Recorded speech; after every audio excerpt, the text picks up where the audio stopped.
Bismillahirrahmanirrahim. Assalamualaikum warahmatullahi wabarakatuh. Perkenalkan, nama saya Muafa Fahri Amilah dari Prodi Sastra Indonesia angkatan 2019 dari Fakultas Ilmu Budaya Universitas 11 Maret.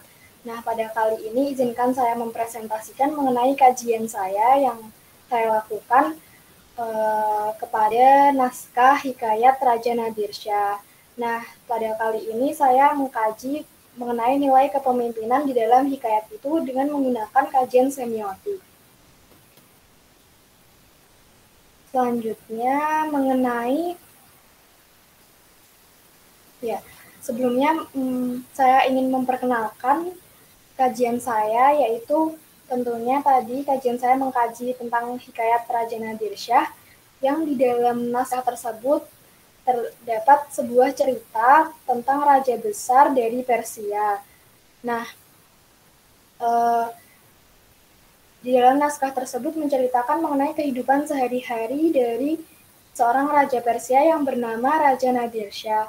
Nah, mengapa saya memilih naskah ini untuk dikaji? Karena di dalamnya memuat nilai-nilai kepemimpinan yang dibutuhkan oleh Indonesia pada saat ini karena sedang mengalami krisis kepemimpinan.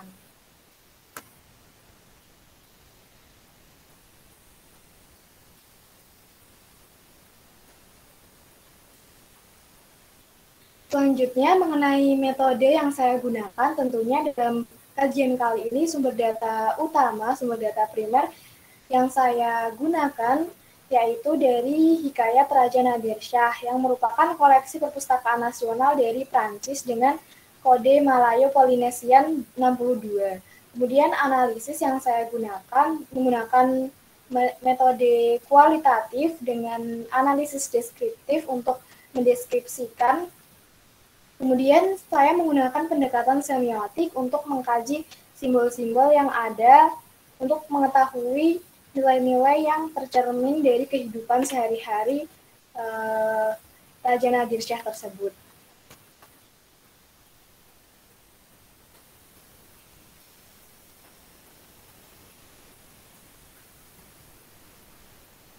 Selanjutnya, mengenai kajian saya ini, apa sih yang baru dari kajian ini gitu. Nah, yang baru dari kajian ini adalah dari naskahnya sendiri. Naskah itu belum pernah disunting oleh penelitian, belum pernah diteliti pihak lain begitu. Kemudian selanjutnya pada kajian ini saya menggunakan kajian semiotik yang pada dasarnya sangat jarang ditemukan untuk mengkaji sebuah hikayat. Nah, kajian semiotik ini yang sering ditemukan adalah mengenai naskah drama. Kemudian saya juga mengkaji mengenai kepemimpinan. Nah, untuk kajian mengenai kepemimpinan menggunakan pendekatan semiotik ini juga jarang ditemukan. Nah, maka untuk kajian semiotik dari Hikayat Nadir Shah yang mengkaji tentang nilai-nilai kepemimpinan di dalamnya itu belum pernah dilakukan, sehingga saya menelitinya.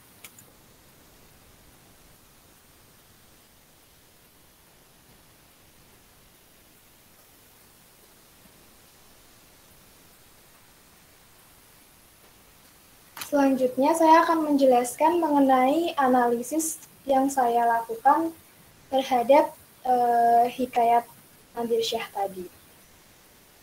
Nah, nilai-nilai yang saya analisis yaitu ada nilai tanggung jawab yang pada kajian saya memaparkan sebuah data.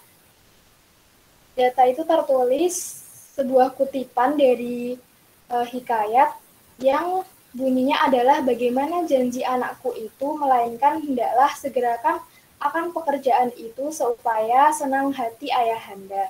Nah, dalam kalimat tersebut mencirikan, mencerminkan sebuah rasa tanggung jawab dari seorang raja. Nah, kalimat tersebut merupakan kalimat yang disampaikan kepada anak dari raja tersebut yang meminta kepada anaknya untuk menyegerakan dalam pekerjaannya supaya segera selesai dan senang hati begitu. Nah, selanjutnya mengenai analisis yang kedua yaitu tentang keadilan adil yang pada analisis saya, pada kajian saya menyertakan sebuah data yang bunyinya adalah jikalau hukum syarak dihukum dengan hukum kitab Allah, jikalau kiranya hukum adat dihukum baginda dengan hukum kawi dalam negeri itu. Nah, dalam kutipan ini menggambarkan bahwa raja ini memberikan wejangan, memberikan sebuah nasihat kepada para anggotanya ketika pelanggaran dalam hukum syarak, yaitu merupakan hukum yang bersendi terhadap ajaran Islam. Nah, maka hukum tersebut, pelanggaran tersebut dihukum juga dengan hukum kitab gitu, hukum kitab Allah yaitu kitab Al-Qur'an. Nah, selanjutnya kalau yang dilanggar adalah hukum adat, maka dihukumlah dengan hukum kawi yang merupakan hukum adat dari masyarakat setempat. Nah, dari kutipan tersebut mencerminkan bahwa raja memiliki rasa keadilan, memiliki kriteria karakter keadilan di dalam dirinya. Nah, kemudian analisis yang ketiga yaitu tentang nilai rela berkorban. Nah, di dalam naskah saya mengutip yaitu jikalau dengan izin Allah tiada Tuhan Rabbul Alamin yang terlebih daripada itu dapat jua insya Allah Ta'ala. Jikalau dianugerahkan Tuhan kita, niscaya tahulah aku terbang, melainkan bareng dilanjutkan Allah Subhanahu wa Ta'ala nyawaku dalam dunia ini, bahwasanya aku cari jua burung marah jalin itu. Nah, pada kutipan tersebut menjelaskan bahwa orang yang mengatakan memiliki rasa rela berkorban karena dia mau untuk melakukan segala cara, melakukan sepenuh jiwa dan raga untuk mencari burung marah jalin yang di dalam cerita ini burung ini dicari-cari begitu. Kemudian yang selanjutnya mengenai analisis budi pekerti. Nah, di dalam analisis saya menyertakan sebuah data yaitu, hai Tuan Putri, lepaskan aku insya Allah Ta'ala, berjanjilah aku bareng 2 tahun sampai aku ke sini. Aku bawalah engkau sama-sama dengan aku asal umurku dipanjangkan Allah Ta'ala. Jikalau tiada demikian, mungkinlah aku kepada Allah. Nah, pada kutipan yang saya ambil ini menjelaskan bahwa ada seseorang yang pada saat itu sedang dihukum, sedang dikunci begitu ya, tidak bebas begitu. Kemudian dia meminta tolong kepada Tuan Putri untuk dilepaskan. Nah, orang tersebut kemudian berjanji bahwa dirinya akan datang lagi 2 tahun kalau misalnya umurnya masih cukup, kemudian dia akan menawarkan sebuah balas jasa. Nah, ini merupakan salah satu nilai budi pekerti baik, yaitu dengan membalas budi baik gitu. Membalas budi baik dengan kebaikan pula. Selanjutnya adalah nilai kepandaian. Nah, nilai kepandaian ini, dalam nilai ini saya menyertakan sebuah kutipan, jikalau tiada kuperoleh seperti mimpiku ini, niscaya tiadalah aku akan kekal dalam tahta kerajaanku. Nah,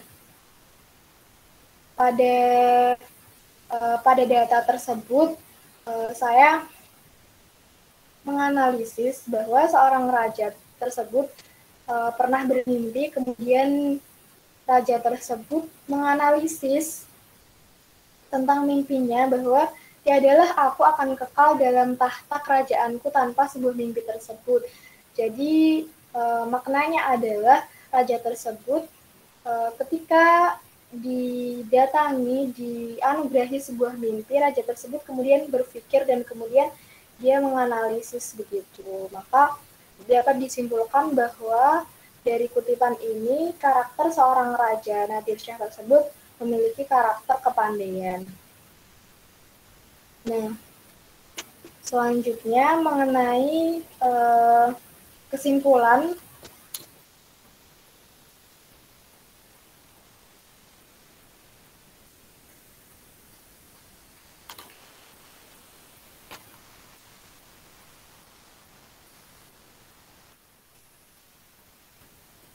terdapat dalam kajian saya ini terdapat 5 nilai kepemimpinan yang sudah terbukti juga ya. Mohon maaf.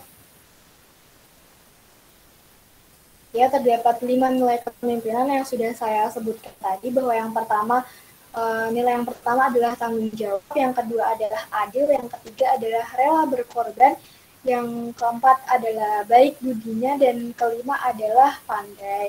Nah, kelima nilai kepemimpinan ini seharusnya dimiliki oleh seorang pemimpin dan calon-calon penerus pemimpin-pemimpin di Indonesia, sehingga tidak ada lagi krisis kepemimpinan yang akan terjadi. Mungkin itu saja yang bisa saya sampaikan tentang kajian saya. Terima kasih sudah mendengarkan presentasi dari saya. Kurangnya dari saya dan lebihnya dari Allah Subhanahu wa Ta'ala. Saya mohon maaf. Wassalamualaikum warahmatullahi wabarakatuh.